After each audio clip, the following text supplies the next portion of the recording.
Hello, I'm Phil Svitek, 360 Creative Coach, and welcome to my vlog where it's both my mission and simultaneous pleasure of highlighting my creative journey in hopes of inspiring you and giving you specific takeaway, all with the intent that your journey can be at least a little bit easier.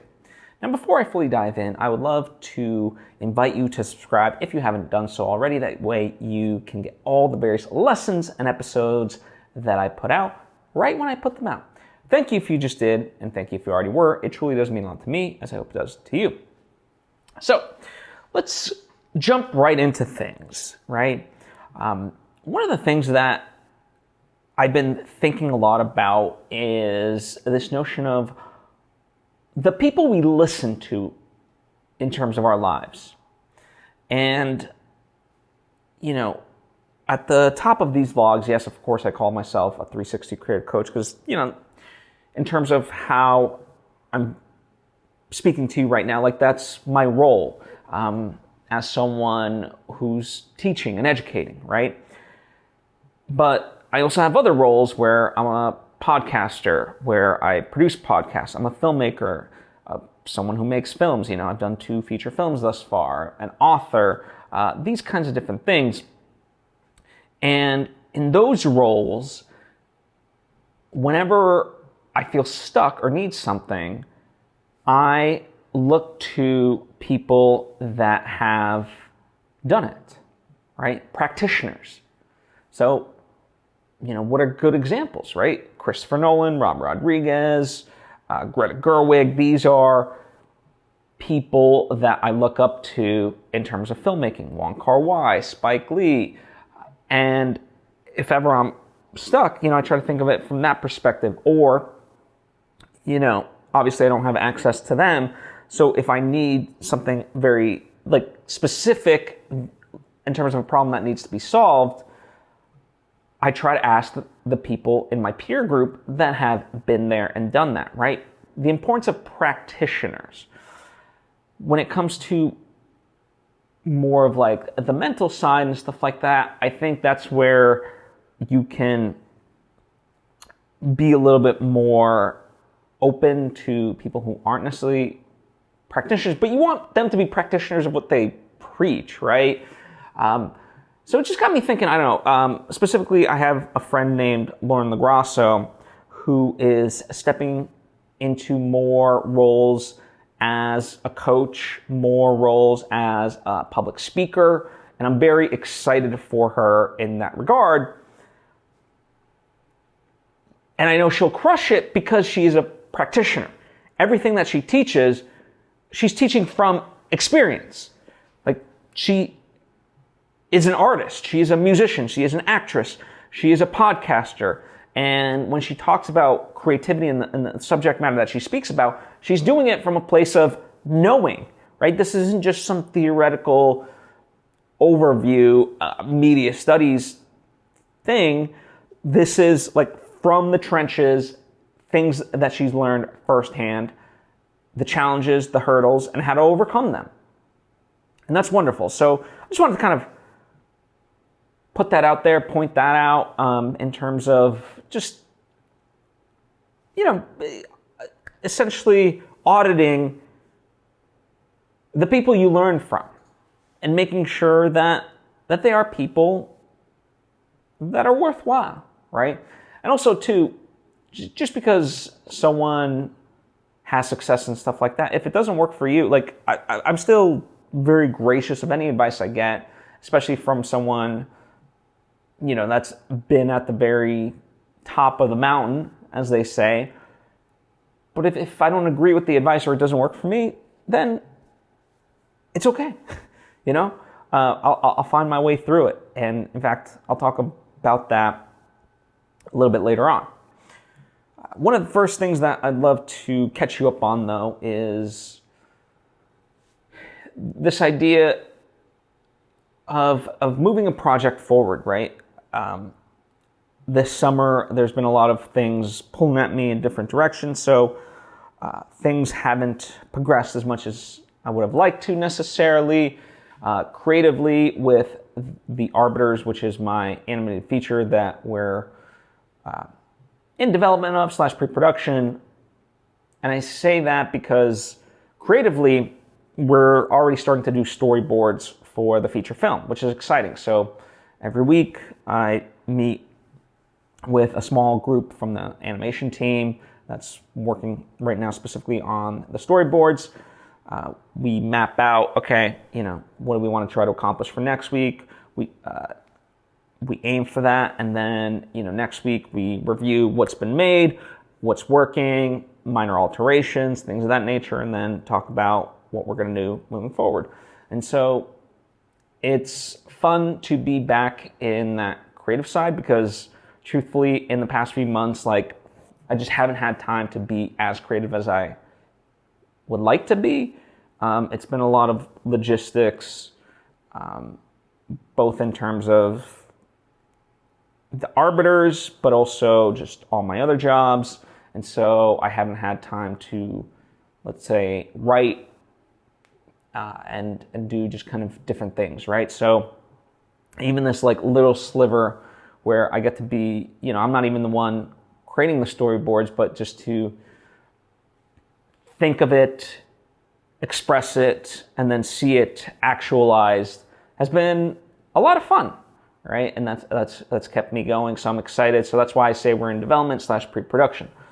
Now, the development side, we're still actively securing the remaining funding, as it were, for the whole thing. And, in many ways, it kind of becomes like the chicken and the egg syndrome where it's like various people say, okay, we'll come on board if this is in place. And then you try to put that in place, but they're like, well, we would like to come on board, but if you get them to come on board, we'll come on. And it's like, well, can one of you both say you want to come on board? So why doesn't someone just take that first step and then, or both come on board at the same time, right? And strategically, there's been a few things that we tested out to see where we were with certain things before we tried other options and things like that. And the options that we were essentially holding out for, we had great discussions and stuff like that. And I would say they're positive neutral. So even though they don't help us in the short term, they are great levers to have for the future for sure. So, it's, again, short-term disappointment, but building that long-term relationship. And so what my team and I essentially did after all of this was okay, we need to just kind of regroup and just update ourselves internally of where do we stand? Who, and luckily we have a list. We have a Google spreadsheet of people and notes and all kinds of stuff because we've at this point spoken to over 200 people. And so kind of knowing where things are, right? And so it's all updated there, but we haven't taken a look at that because we've been focusing on one or two.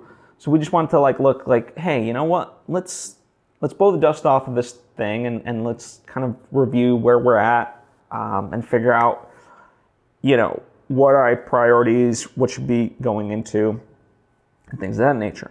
And so we essentially came up with okay, there's 6 buckets we could potentially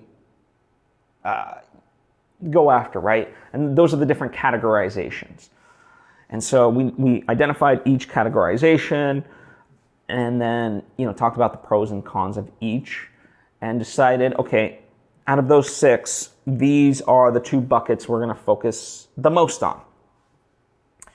And so it's okay, cool. Yeah, that makes sense. So we're pursuing those avenues, and already through that, we've gained further progress, and in fact have a few opportunities that could be worthwhile, right? We have to see certain deal terms on some of the stuff and whatever else, but at the very least, it's exciting to know that we're talking about deal terms and how that may be structured. So it's one of those interesting things when you consider it, like in production on a film, if you've ever heard this phrase, it's very much hurry up and wait. Except in this case, it's like, okay, you're doing everything that you can, and it can be frustrating because you're not getting responses and things of that nature, and it's like, okay, are we doing something wrong? Are we not doing something? Blah, blah, blah. And there's like this level of frustration, right? Especially, like, admittedly, I am someone who doesn't have the best patience, right? And so in that capacity, it's like, okay, what can we do? What can we do? And then, there's moments where all of a sudden things really start hitting, right? So again, nothing's like finalized, but all of a sudden, just literally in this past week alone, kind of things have been culminating, and there's like multiple opportunities that have presented themselves, and now it's about kicking the tires, for lack of a better term, and seeing which option is a good option. Now, they could work in tandem as well. That's not off the table either. So yeah, just kind of meeting those opportunities where they are. And in this past week, what I always do is on Sunday, I kind of look at my calendar and, okay, what's the stuff that I have to do in terms of work and other obligations, and then what's the stuff that I would like to tackle. And then through this, opportunities kind of started to arise, and so I had to reshift what I initially planned. So things took a little bit longer, and they went in a different direction for sure, but that's okay. It's one of those things, like, if you have a plan, you can adjust it much easier than if you had no plan, right? And that's kind of what this week was all about, was just as these things presented themselves, and such and such person wanted, like, hey, can you send me this? And some of the stuff we already had obviously in place, and then other stuff needed to be finessed for the specificity of what they were looking for, right? So yeah, that's kind of where we are, is that there's a few initial opportunities right now that we're exploring, but then also have these two bigger buckets. Like, if these things don't work out, then they're within the two buckets we're already exploring and can look to other opportunities. And one of the things that I will also say that really this week, in terms of everything, I had a perspective shift. One of my geniuses, if I do, I think we all have a genius, something that we're like just built for. And for me, I think it's problem solving. Like, I'm very good at problem solving. And the idea of how do you get an independent film movie, off the ground, get funding in today's landscape, which is very, by all accounts, not in the best place. And by the way, it's not just the entertainment industry, it's everywhere, right? Things are seemingly bleak. But I don't respond to that. I just respond to, how do I navigate within that? You just have to, right? Excuse me. I have a friend who asked me, like, is now a good time to become a host? And one of my other friends and I, joked about it. It's like, now's probably the worst time. Like, there's so few and far between jobs in terms of hosting. But that doesn't mean A, hosts aren't needed, and B, when a good time comes, like, if you're not participating, you're not going to be in the game. Like, they're not going to all of a sudden pick you. You're not going to be ready, right? So it's kind of like investing, where if you try to time the market, you're not really going to win.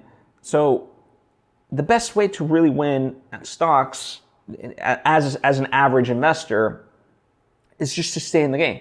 Start investing and just stay in the game. And so that's my similar mindset for all of this. In fact, there's a wonderful quote from Churchill that goes, "Success is the ability to go from failure to failure to failure without loss of enthusiasm." And throughout all of this, whether it's the Arbiters or anything in my entire life, I don't even call them failures, I just call them missteps. Because they're still a positive to all of it. Just even the simple fact of like, okay, you learned X, Y, and Z, right? That you gained this lesson. Some of those lessons might be costly, like time-wise, financially, or otherwise, but you learn that lesson and it can make you better. And so, circling what I'm talking about in terms of problem solving is if I can figure out how to do this, then that'll be wonderful. That'll really set me up for my future as a filmmaker. And not only that, trust me, I would love nothing more than to be able to teach that. And really talk about the true nitty-gritty. Like, I've been studying more and more videos, and actually I'll link to Studio Binder. They're a company that has great software for filmmaking, but they also have a YouTube channel and put out great piece of content. I really do appreciate the stuff that they put out. And they actually had a great interview with a producer named Alex Sachs, who's done actually some of my favorite movies in the last few years, or movies that I've certainly enjoyed. So, for example, she's worked on Sean Baker's The Florida Project. She's worked on Book Club, which I have an affinity towards. No Hard Feelings with Jennifer Lawrence, the raunchy comedy. I absolutely love that one.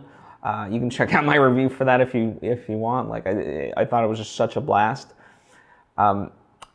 She's also done It Ends With Us, which, controversy aside, I think is a really good movie. You can check out my review of that too. Like, I stand by that review. Like, take the controversy aside, I think it's a wonderful movie. She's actually got an upcoming movie called Americana, which I was interested in, and I'm planning, in fact, I already have my ticket to go see it next week. So this is a producer who's putting out work that I admire, right?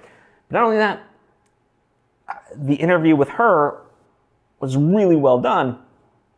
Like, she gives a lot of great information about film funding, right? And so, like, out of all the interviews that I've seen, she just gave it such, like, very, very clarifying, and like, here's the options, here's how it works, blah, blah, blah, right? So that's fantastic. I really, really found that to be invaluable. However, no disrespect to her, right? And I think it was like an hour or so interview. So, like, it's not like it's a short interview. It still doesn't get down to the nitty-gritty of, okay, so now that you understand equity financing versus gap financing versus, a bridge loan or something like that, how do you start to approach equity investors? Like, what is that actual process? Like, walk me through that, right?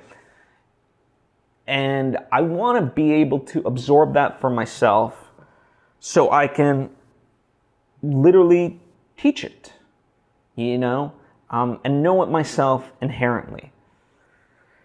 So we'll see kind of how things develop, but there may, right now there's an opportunity to work with somebody who can bring those types of investors to me. Or it might be a case that I might find a way to reach out to investors myself and figure that out, which is seemingly a longer and scary path. But imagine if I learned those skills. Now, so we'll see ultimately kind of how things shape up. But obviously I'll continue to share that journey regardless. But I really want to get into the granular of it all to be able to solve it for people. So my mindset shift was that, okay, as frustrating as it may be, and because again, I don't have a lot of patience. I would love to just be working on this movie, right here, right now. I know, even the best of times, like one of my favorite movies, The Matrix, took a long development process. So it's not exclusive to me.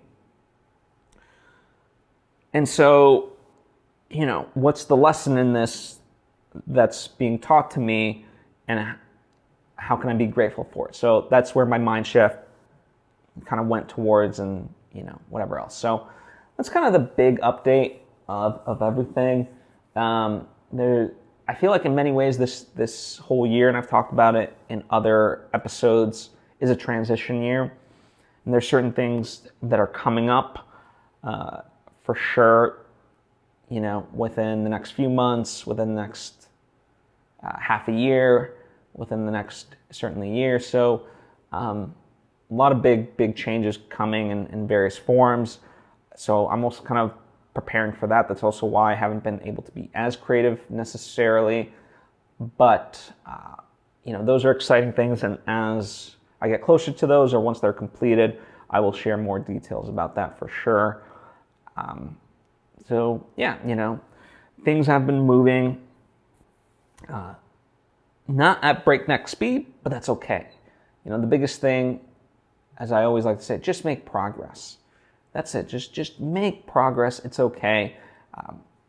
One of the things that is like a prime example for me when I talk to various creatives is like, listen, the audience is never going to know when something was intended. So as an example, I'd put out a documentary, essentially 20 minutes of my 20-year career thus far, and it's nice and glossy, and it's well made, right? I'm very proud of it. Now, no one would know, obviously I'm telling you now, but no one would know that it was originally intended, like I started this thing in 2017. I didn't know it would take me all the way up until 2025 to actually complete. That was never the intention. But that's how long it took, and I'm glad it took that way, because I think now it's much more special than it would have been back then. So, yeah, but I appreciate it, and in that sense, just make progress, and then once the thing's complete, no one's going to know, no one's going to care. They might know, but no one's going to care why it took you so long. They're just, if it's good, they'll like it because it's good. Simple as that. And to that effect, I know there's various people, you guys out there that are clamoring for my Annecy recap video. And I did kind of a recap via a vlog, but that, certainly was incomplete. I filmed various footage, and if you're unfamiliar with what the hell I'm talking about, so Annecy is a town or city in France. It borders Switzerland. It's near Geneva, so you fly through Geneva to get to Annecy. And every year in June, they host the world's largest animation festival and market. So this year I went, had an amazing time, and because I talked about it ahead of time of how I'm thinking about it, what I'm looking at, how I'm scheduling things, many people ask me like, hey, can you film your experience and then post it? So I did, I filmed various stuff there, and then, I didn't vlog while I was there. I kind of did it after the fact, but it's all being put together, right? So, we've started to lay out, okay, here's what the quote unquote story is. Then, once we, I had a couple notes for that. And once we kind of have that locked in, we can add in overlays of pictures and video, and we can cut in some, video to bring people into the moment and really bring to life what I'm talking about. So I'm looking forward to that. Maybe, I don't know, safe answer, probably 2 months, give or take, maybe 3, I don't know.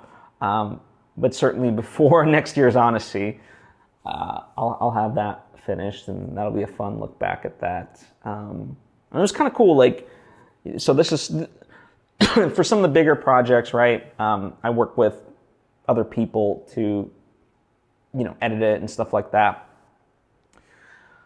For content such as this, this is all me. I film and edit it myself and post it. But for the Annecy video, yeah, I had recorded everything, sent it over to the editor. And so it was really cool to see, you know, at that point it had been like a month and a half, 2 months since I recorded it, and to be able to like listen back and reflect on that journey, it was like, yeah, you know what, that was a really fun trip. So I can't wait to have this be all put together for everyone to see. So in the meantime, my documentary will have to suffice in terms of my journey. I would encourage you, like, if you want to know more about me and the things that I've done and how I approach things, like, I don't know, I'm just very proud of that documentary. And obviously, you know, you can call it self-aggrandizing, and certainly, you know, you wouldn't necessarily be wrong. But I also think there's a spirit to it about honoring the work that I've done, which is a way of saying honoring the people that I've gotten to work with and that helped bring the stuff to life. Whether it was my own stuff or the stuff that I've gotten to do for other people, right? It really is a celebration of that. So I want it to really be that. So check it out.